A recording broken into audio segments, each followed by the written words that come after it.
This is testing phase.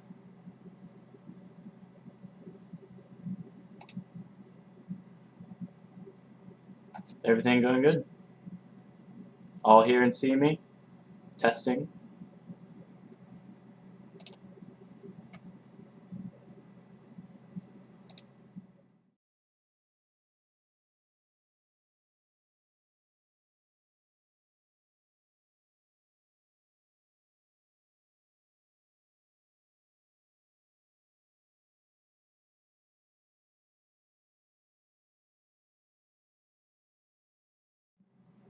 Huh? See me now?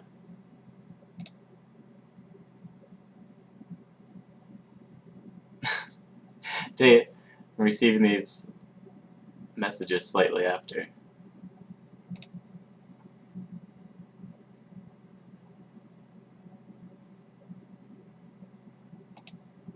Okay, so can you see me right now?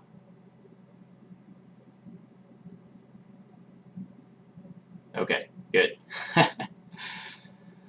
Okay, first of all, welcome everyone. My name's Misha. I'm in a class on Jewish sages. It's been a couple weeks, been pretty hectic. A little refresher. Don't move very much, okay. A little refresher on what's been going on. We're dealing with the Hasmonean period of Jewish independent rule in the land of Israel. We just had the reign of two different monarchs that had very different methods. We had the infamous King Yanai, who was very cruel to the sages, and this was followed by his wife, Shalom Sion, who favored the sages and helped bring prominence to the Sanhedrin. And we've also been discussing the different kind of beliefs of each sage and how the context of the time affected their opinions and what they chose to do. And usually I give the context and then I go into the character of the sages. But in this case, we're nearing the end of the Hasmonean dynasty. And I feel like I should give the opinions of the sages first, their famous maxims, and then show you why this was such an important belief for them.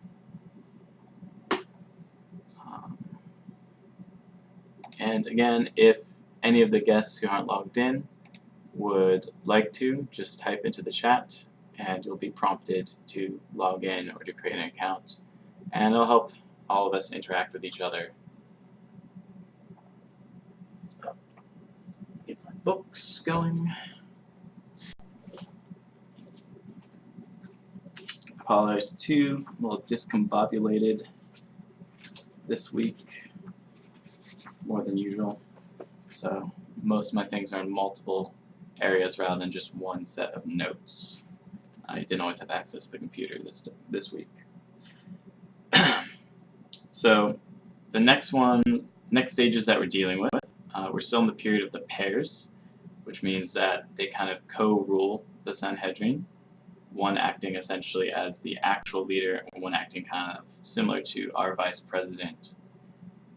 These are Shemaiah and Avtalion. Shemaiah would say, love labor, loathe mastery over others, and do not seek familiarity with the ruling authorities. Avtalion would say, scholars, be careful with your words, for you may be exiled to a place inhabited by evil elements. The disciples who come after you will then drink of these evil waters and be destroyed, and the name of heaven will be desecrated.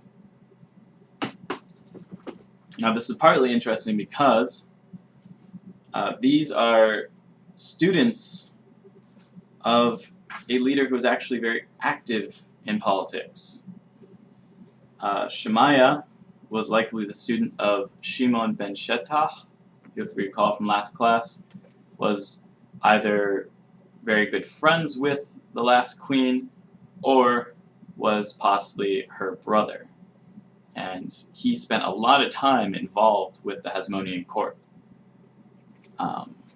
Whereas Abtalion was probably a direct disciple of Yehuda ben Tabai, who, as we recall, was forced into exile into Alexandria because he didn't have the same protection as Shimon.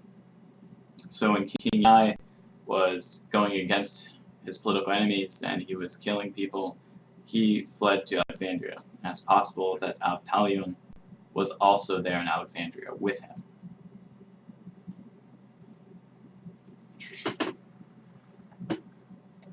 Now, their main reign comes following the death of Alexander Shalom, or Shalom Sion, the Hasmonean queen.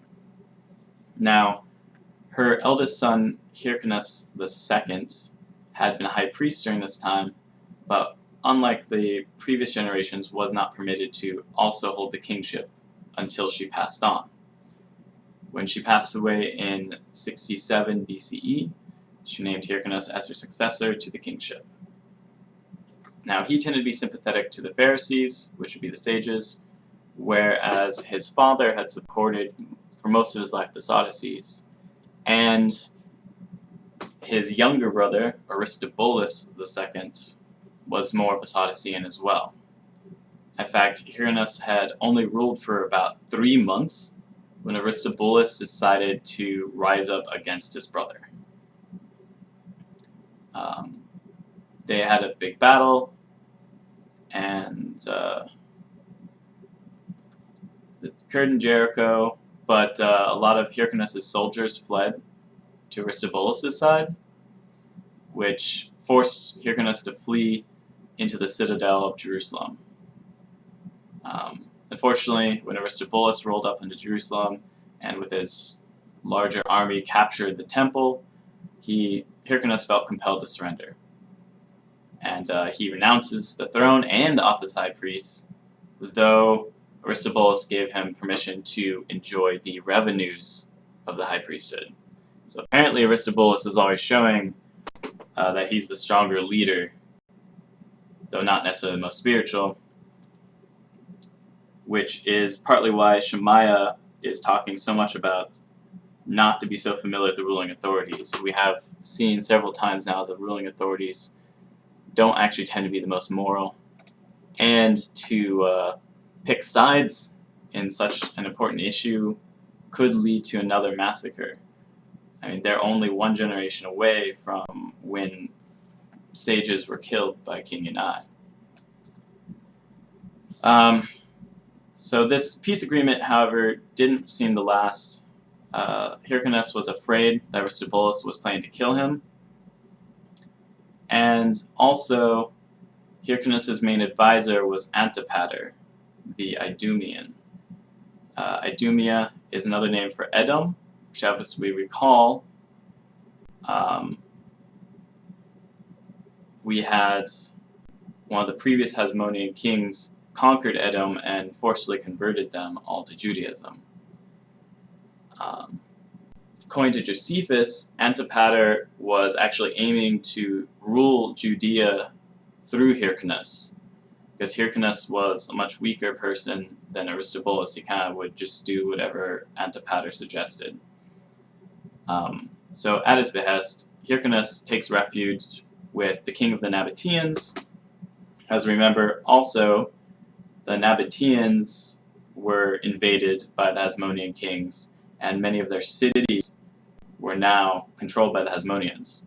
So Antipater promised this king that those cities would be returned to him if he supported Hyrcanus. So the Nabateans, together with whatever remnant of Hyrcanus and Antipater's armies, went to Jerusalem and they besieged the city. And there's a lot of Talmudic lament about this time. We have in Sota, in the Talmud, it says, Our rabbis taught, when the kings of the Hasmonean house fought one another, Hyrcanus was outside and Aristobulus inside. Each day they would let down coins in a basket and haul up animals for the daily offerings. An old man there, who was learned in Greek wisdom, spoke with them in Greek, saying, "As long as they carry on the temple service, they will never surrender to you." So on the morrow, they sent down the coins in a basket, and instead of the proper sacrifice, they hauled up a pig. When it reached halfway up the wall, it stuck its claws into the wall, and the land of Israel was shaken over a distance of 400 parasangs. At that time they declared, "Cursed be the man who rears pigs, and cursed be the man who teaches his son Greek wisdom." And if anyone's familiar with Edgar Allan Poe, his A Tale of Jerusalem short story, though it was supposed to be a mockery of a popular novel at that time, it actually seems to be talking about a similar situation, where these three Jews see a pig being hauled over the side during the middle of a war, much to their dismay. And if anyone remembers from last class, I also brought up Honi the Circle Maker, the famous one who built a circle around himself and was able to call down rain, and he is essentially able to convince God, no matter what, to give in to the Jewish people, a kind of remnant of the miraculous past that the Jews always kept looking for in their age of strife and rationalism. It is during this civil war that poor Honi seems to meet his end. Josephus, in his Antiquities, talks about, "There's a certain Honio who was a righteous man and dear to God. Once a time of drought, he prayed to God to end the drought, and God had heard his prayer and sent rain. This man hid himself when he saw that the civil war continued to rage, but he was taken to the camps of the Jews and was asked to place a curse on Aristobulus and his fellow rebels, just as he had his prayers put an end to the drought. But when, in spite of his refusals and excuses, he was forced to speak by the mob, he stood up in their midst and said, 'O God, King of the universe, since these men standing beside me are your people, and those who are besieged are your priests, I beseech you not to hearken to them against these men, nor to bring to pass what these men ask you to do to those others.' And when he had prayed in this manner, the villains amongst the Jews who stood round him stoned him to death." So we have the depiction of what was considered at the time a pinnacle of a righteous man. He was called a Hasid, is killed simply because he refuses to pray for the death of another person. It was a very unfortunate time in Israel, and it's considered to be quite a downward spiral from the magnificent spiritual heights that the sages considered the times of Matityahu, the first Hasmonean high priest.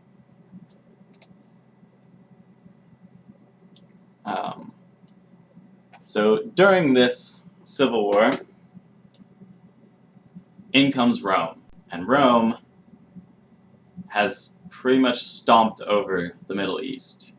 We have, you guys know Gnaeus Pompeius Magnus, Pompeius rather.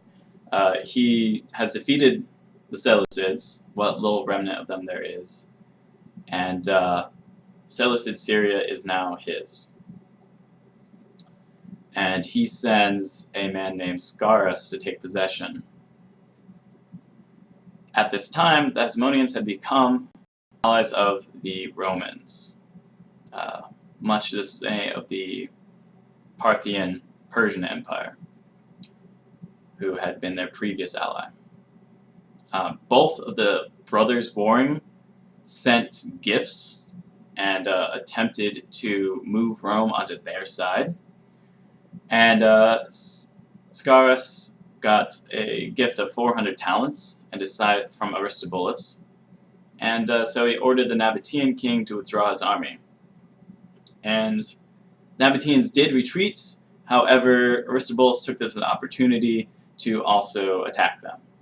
So Nabateans got crushed Aristobulus is essentially making sure that Hyrcanus doesn't have another chance. Pompey arrives later in 63 BCE, and both brothers sent delegates to Pompey, as well as a third party that was now asking for the entire dynasty of Hasmoneans just be removed. Like, he is over their civil war, he's over Hasmonean rule in Israel. Pompey decided to delay decision. He favored Hyrcanus because he was the elder, but also he was, again, weaker, and Antipater was considered a strong ally of Rome. And so they essentially kind of figured they'd rule through Antipater. Aristobulus, in classic stories of this time, didn't really trust Pompey, especially since now, after supposedly getting Rome's support, he lost it.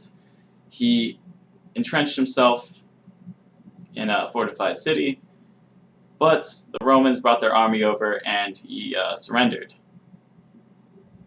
And he wanted to give Jerusalem over to them as a sign of his full capitulation to the Romans, but a lot of his followers are unwilling to open the gates because this is Jerusalem, of all places. They're not just going to hand it over to a non-Jewish army. The Romans besieged and captured the city, which caused them to badly damage the city and the temple. Which, remember, at this time, the temple was pretty much hadn't really been repaired since Ezra and the assembly returning from Babylon, other than superficial repairs. So Aristobulus was taken to Rome as a prisoner, and Hyrcanus was restored. He was restored to the priesthood, but not the kingship by the Romans. Political authority now fully rested with the Romans, and they pretty strongly conquered and controlled the important regions in the Middle East at this time. Antipater was their representative, and it wasn't until 47 BCE that Julius Caesar gave some political authority back to Hyrcanus by appointing him ethnarch, which essentially is a ruler of an ethnic group in the Roman society.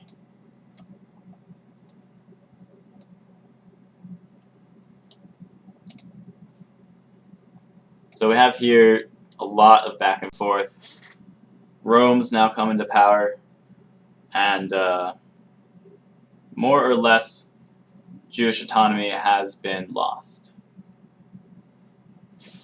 And remember, ironically, it followed the Romans defeating the Seleucids, who had been what the Hasmoneans fought against to earn independence originally.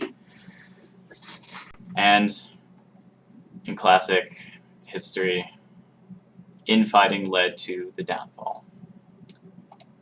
So now we'll talk about the sages themselves, now that we have the background of why they're so against being involved in the government in contrast to the previous generation.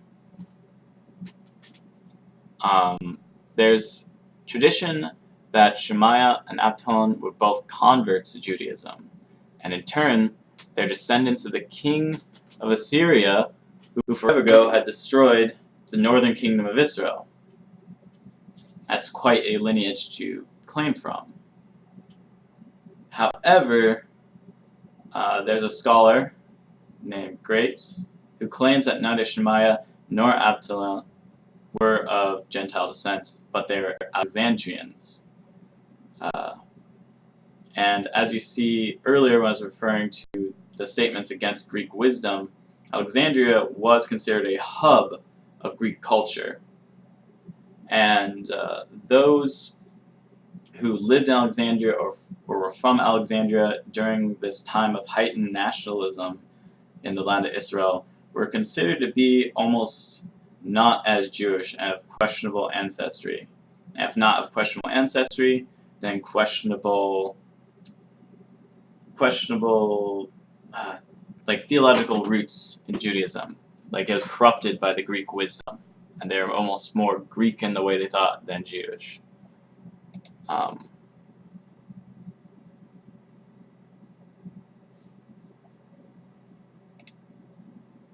let's see, reading some stuff in the chat here. Say, so everything is a bit of a mess and Romans are in power. Would you say they made the separation between government and priests? I would say they still used the priests in the form of government. In fact, Rome was well known for the fact that it essentially would appoint the high priest rather than what was supposed to be the traditional method of internal promotion amongst the priesthood itself. However, they did want to kind of break the backbone of the Hasmonean power.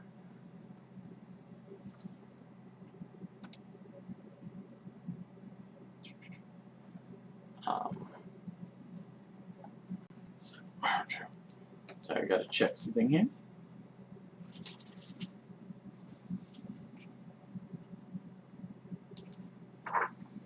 So another reason why this kind of claim against Shemaiah and Avtalion existed, there's a famous statement in Yoma in the Talmud, and the rabbis taught, it happened that a high priest once came forth from the sanctuary of the temple, and all the people followed him, but when they saw Shemaiah and Avtalion, they forsook him and went after Shemaiah and Avtalion. Eventually Shemaiah and Avtalion came to take leave of the high priest. He said to them, "May the descendants of the heathen come in peace." And they answered him, "May the descendants of the heathen who do the work of Aaron come in peace. But the descendant of Aaron who does not do the work of Aaron, he shall not come in peace." So they essentially were more popular than even the high priest.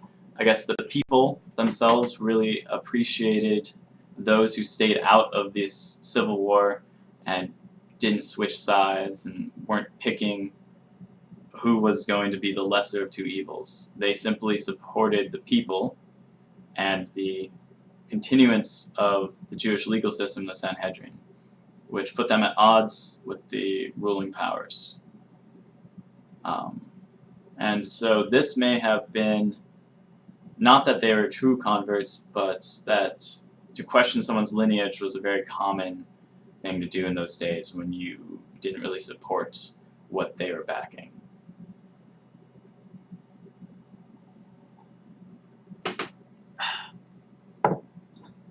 In either case, it does show a kind of shift in the politics in Israel at the time, because even if they were not converts and they were instead Alexandrians, it wasn't very common in that time for foreign Jews to have positions of power. Usually it was going to be Jews who lived there or had come during the early Hasmonean period. And if they're converts, that speaks even stronger for how much the Sanhedrin was focusing simply on merit rather than on your lineage or ties to a political party.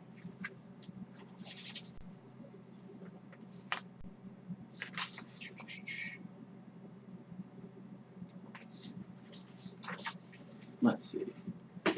Let's talk about Avtalion himself.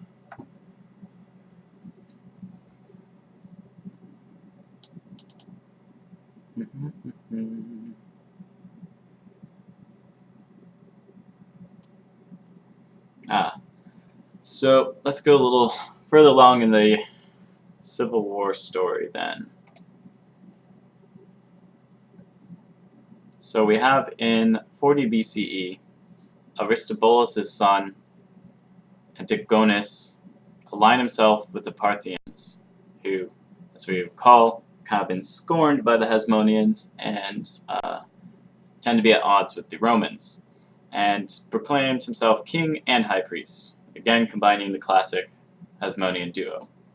Hyrcanus was seized and mutilated at his ears to make him permanently ineligible for the priesthood. A maimed priest cannot be a high priest, according to Jewish law, because then people would mock God for having a defective being. They wanted someone who would show the glory of God. He's kind of like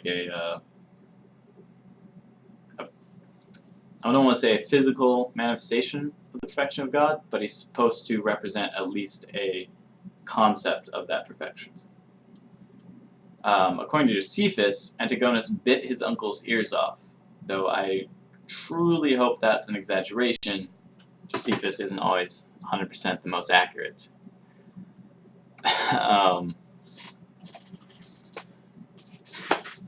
So Hyrcanus was taken to Babylonia, and he lived there for 4 years with the Babylonian Jews, who gave him as much respect as they could.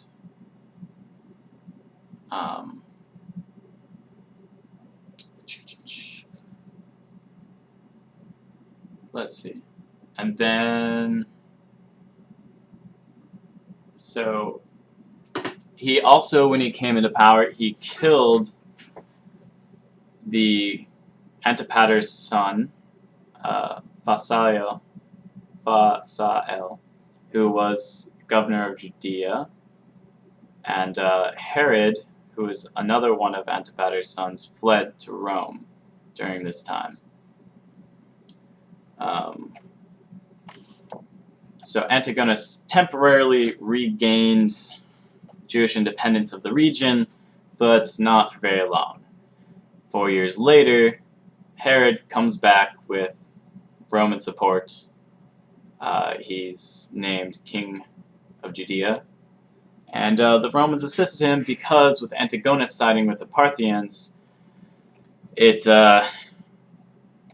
would imply that the Persians are going to get control of Judea.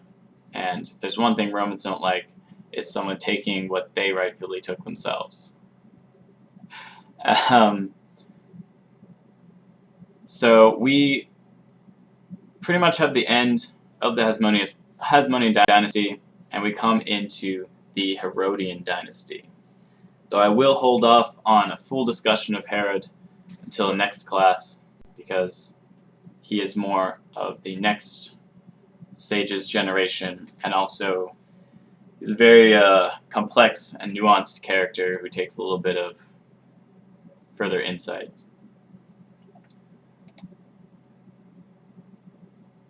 Yes, Herod like the Christian story one. Though there are a couple Herods, technically.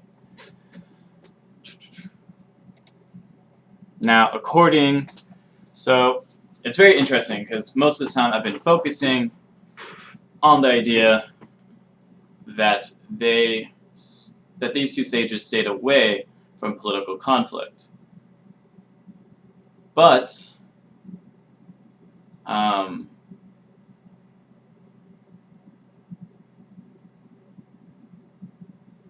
there seems to be some evidence that Abtalion may have been the one who helped persuade the men of Jerusalem to open the gates for Herod when he's making his big return, to take it from Antigonus. This is all in Josephus, though he gives him a slightly different name, but he usually does do that. He modifies the name into a more Greek or Latin form.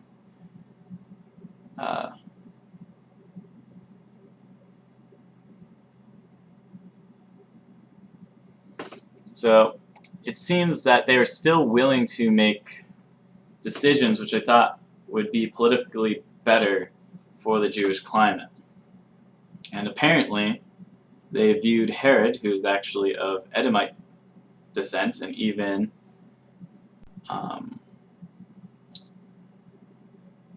possibly used to be a slave himself,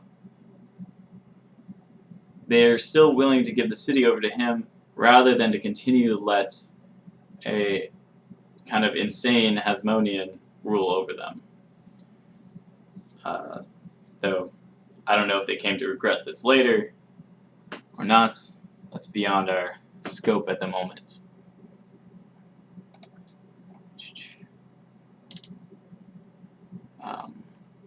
But for all we know, part of the reason why they made their statements was because after becoming involved, they regretted the decision to open up the city. Who knows? I want to talk to you guys about a very interesting character, Akavia ben, I always mess up in his father's name, Akavia ben Mahalalel. It's a little bit of a tongue twister. We're just going to call him Akavia now, so I don't have to say that again.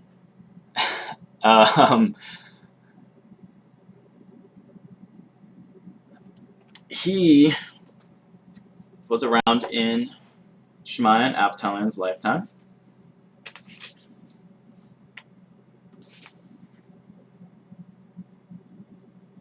And he may have been one of the ones to call them converts, though I'll explain why that might be not quite as clear-cut as one might think. So in the Mishnah, it says, Akavia testified in 4 matters. They said to him, Akavia, retract on the 4 matters which you have said, and we will make you the Av Beit Din, which was, remember, is kind of the vice president. He said to them, it were better that I be called a fool all my days, and not to be evil for a single hour before God, that they not say of me, he retracted for the sake of public office. This is the man of pride. He used to declare unclean the leftover hair and greenish blood, but the sages declared it clean. He used to permit the hair of a firstborn of the blemish which had fallen out and had been placed in a window, which afterwards was slaughtered, but the sages forbid it. He used to say, one does not give the bitter waters of the soda to the female convert or the freed Gentile female slave. The sages said, one does give them to drink. So, quick pause to talk about what these bitter waters are, in case people are curious. Bitter waters was a test. It's discussed in the Torah. If a man accused his wife of adultery, but there is no proof, which is different than the case of a proven adulteress, if there was no proof, she was given these bitter waters, which had a particular statement, which included the name of God in it, shaved into the water, or rubbed off into the water, and she'd be given this to drink, which supposedly, at least in biblical times, if she drank this as a fact an adulterer, then she and the man who she had slept with would they would expand, and some writings even seem to imply they would explode. It's all very strange part of the Torah, but in any case, there was always Talmudic discussion, and there was an argument amongst the sages about whether or not a female convert or a freed female slave, who in Jewish law the freed slaves automatically become Jews, whether or not these were required to or even can drink of the bitter waters test. And so Akavia is against this concept, whereas the sages are for them getting to drink. So they said to him, there was the case of Karkamit, a freed female slave who was in Jerusalem. Shemaiah and Avtalion gave her to drink. He said to them, her own kind gave her to drink. And they excommunicated him, and he died whilst excommunicated, and the court stoned his coffin.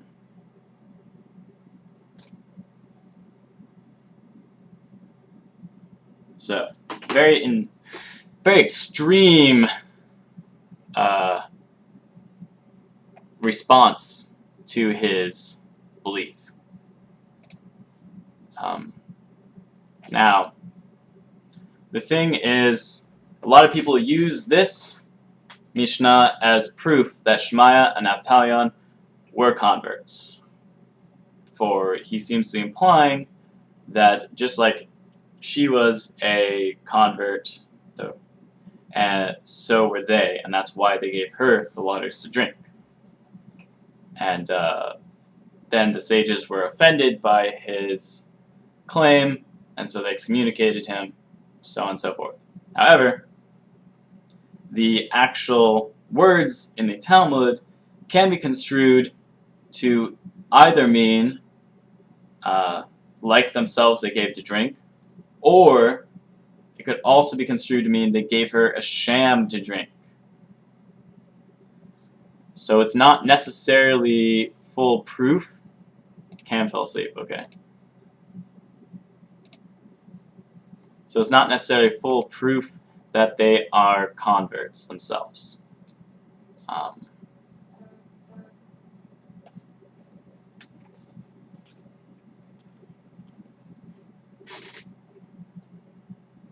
Now, there's a claim further along that Rabbi Huda says, "Heaven forbid that Kavya was excommunicated. The temple courtyard was never shut against the face of any man in Israel who was as wise and sin-fearing as a Kavya. So whom did they excommunicate? Eliezer ben Hanoch, who questioned washing the hands. When he died, the court sent to place a rock on his coffin.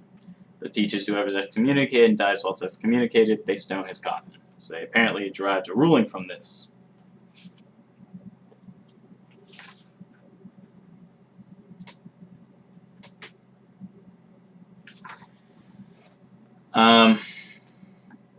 However, that was more of later Tanaim. As we recall, Tanaim are generally considered to be the sages of the Mishnaic generation. Later, Tanaim took the statements of the temple courtyard being barred to them as being literal, though a lot of scholars believe it was more of that they just be kind of kept out of the discussions, that they were their opinions were no longer considered quite relevant and worthy of discussion, which was actually a big issue when your life was focused on discussing Jewish legal matters. However, he was a very interesting character because when his own son, as he's approaching his own deathbed, he admonishes his own son to accept the views of the majority, even though he himself had fought against this. And so what he said was, "I received my tradition from a majority of a school in my days, and so have my opponents." So he's saying they both have valid schools of thought in the Jewish legal system. So he says, "I was bound to conform to the tradition I had received, and so are they bound by their tradition. But you have heard the traditions both from myself and from my opponents, from a minority," referring to himself, "and from a majority," which was the rest of the sages. "It is proper for you to reject the opinions of the individual and to adopt the views of the majority."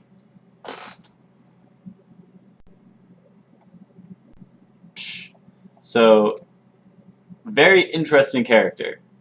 He was a very loudmouth sage. He would always say what he felt was correct. He would argue with apparently every other sage on these issues. Yet he tells his own son not to do the same. He also believed strongly in personal merit. His son also was asking him whether his father saw any trait in him which made him unworthy of such a recommendation, because he wanted Akavya to tell the sages to kind of bring him into the legal discussions, because Akavya is still respected even though they excommunicated him and no longer listened to him. He's still respected for his intellectual prowess. And his reply to his son was that he refuses to give a recommendation to the sages for his own child, because he says, "By your own deeds you'll make yourself welcome, or your own deeds will make you obnoxious to them." He's all about what an individual does.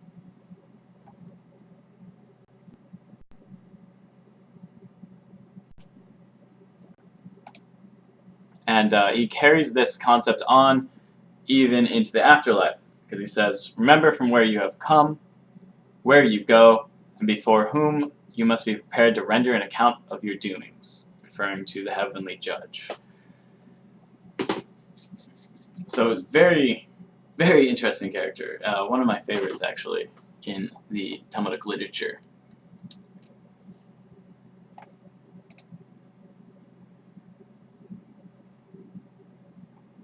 Let's see, we have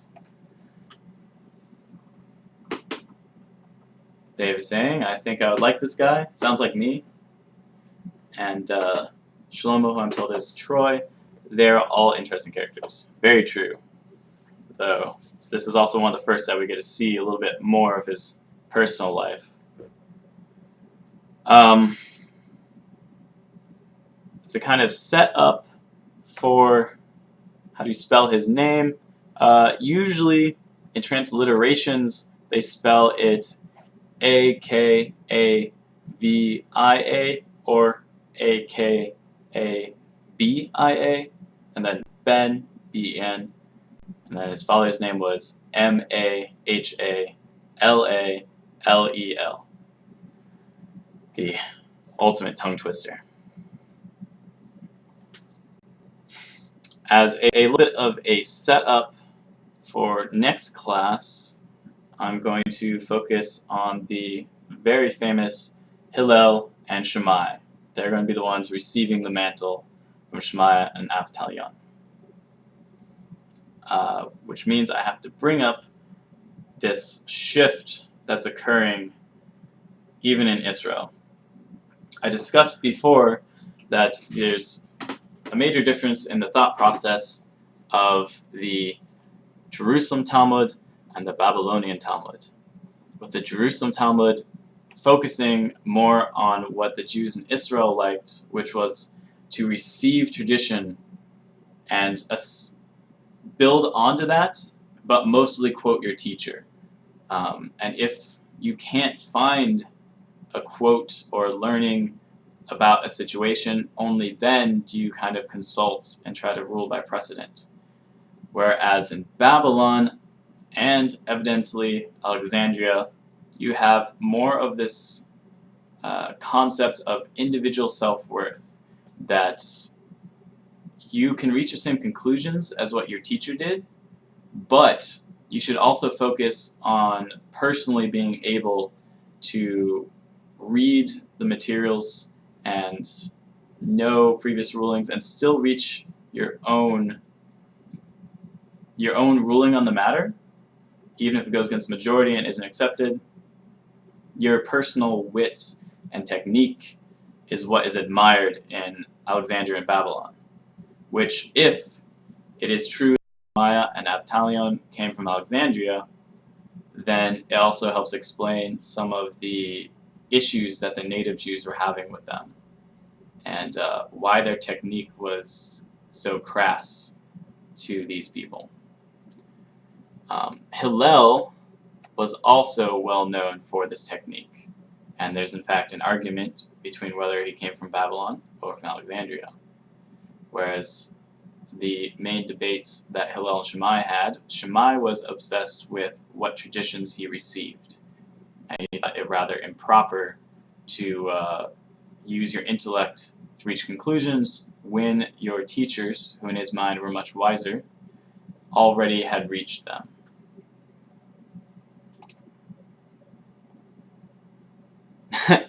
We see spellings of the name going on in the chat right now of Mahallalel.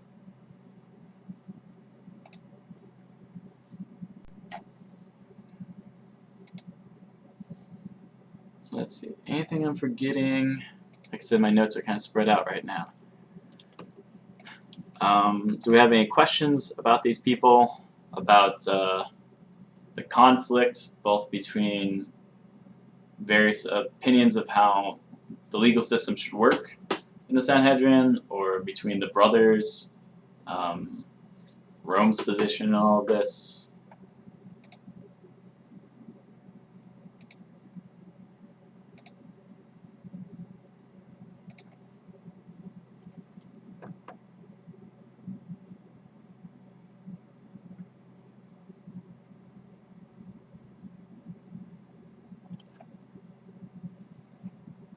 cell phone went off earlier.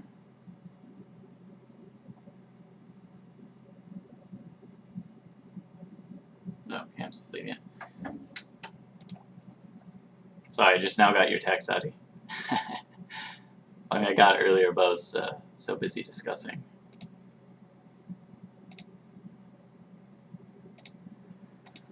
I mean, Rome was on the rise at this time. The question in the chat is, Rome thought they had it all correct.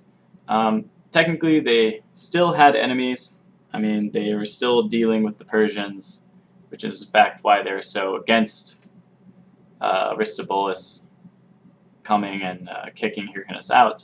Aside from it being against general Roman interests, the fact that he sided with the Parthians was a huge issue for them.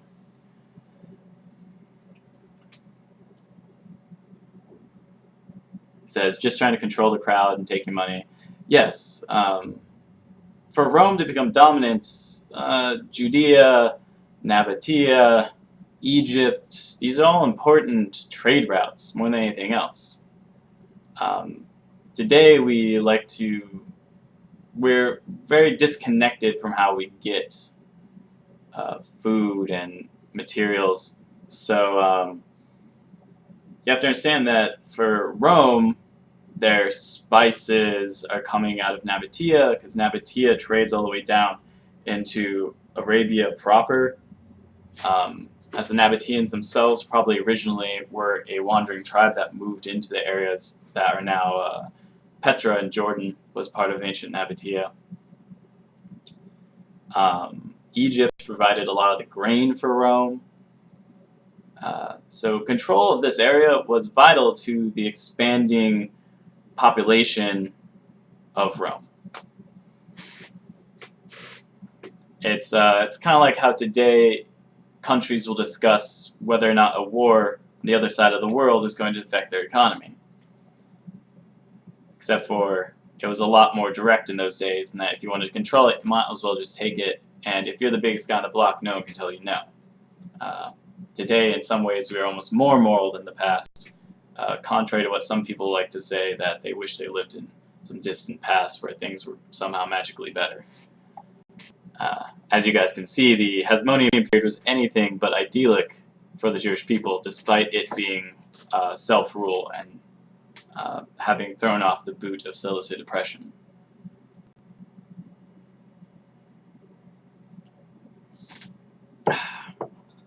I see someone asking, is there a list of high priests somewhere? Yes, and I would have to find it for you, but I will try to make sure I have a list of the high priests next week.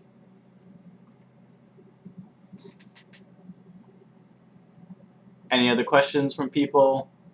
Again, any of the guests, if you have any questions that you feel are not being addressed, feel free to log in and ask me.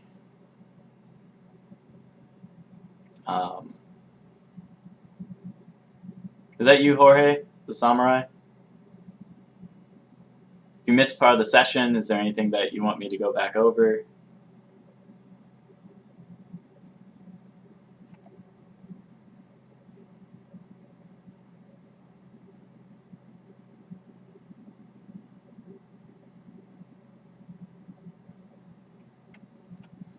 Actually, there's something I just remembered I wanted to address in the beginning. Because I'm doing a little bit of recap in this one, since we missed a couple weeks. I throw out a lot of terms, Pharisees, Sadducees, so on. If anyone recalls, Pharisees refers to the sage group, what we consider to be rabbinic Judaism today. Sadducees were a priestly class. And the word Pharisee comes from the Aramaic of perush, to be separated. And I was kind of reminded the mindset of these people because I have a Samaritan friend online who, if you recall the Samaritans, when Ezra and his assembly are coming back from Babylon, are the descendants of the northern tribes of Israel who, for the most part, were exiled by the king of Assyria And according to the Jews, they claimed that the Samaritans had commingled with non-Jews and so were of questionable lineage. So he is a Samaritan, a modern-day one, and he claims that it's actually the Jews who separated from the Samaritan tradition, not the other way around. And there's actually discussion in the Talmud, which people say, some scholars say that the Pharisees called themselves that to mean that they separate themselves from the priests, or to say they separate themselves from the common people. But in the Talmud, there's actually discussion where they ask why they're called this, and at one point they say, it is not us who separate from them, but they who separate from us. So I was reminded by it because my Samaritan friend essentially said the same words, and I'm not sure if he knew that that was almost a verbatim of a Talmudic discussion.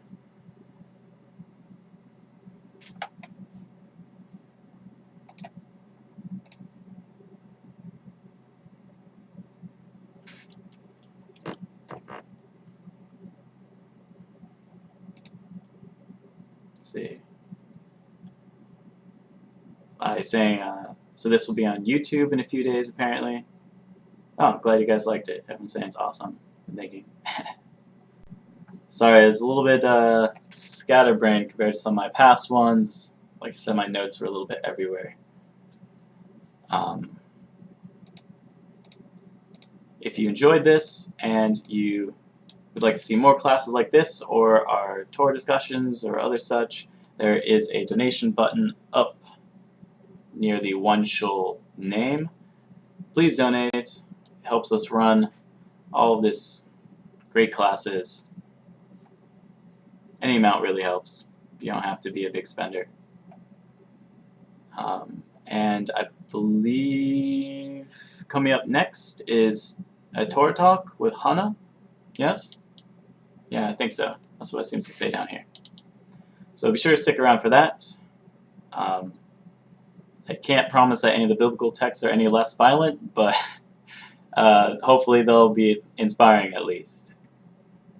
And we'll be setting up a little schedule down below to let you guys know what day I'm available next week. Usually this class I try to put it on Mondays or Tuesdays, but work can kind of change that plan for me. Alright, so shalom all. Thank you for your patience, and I hope to see you all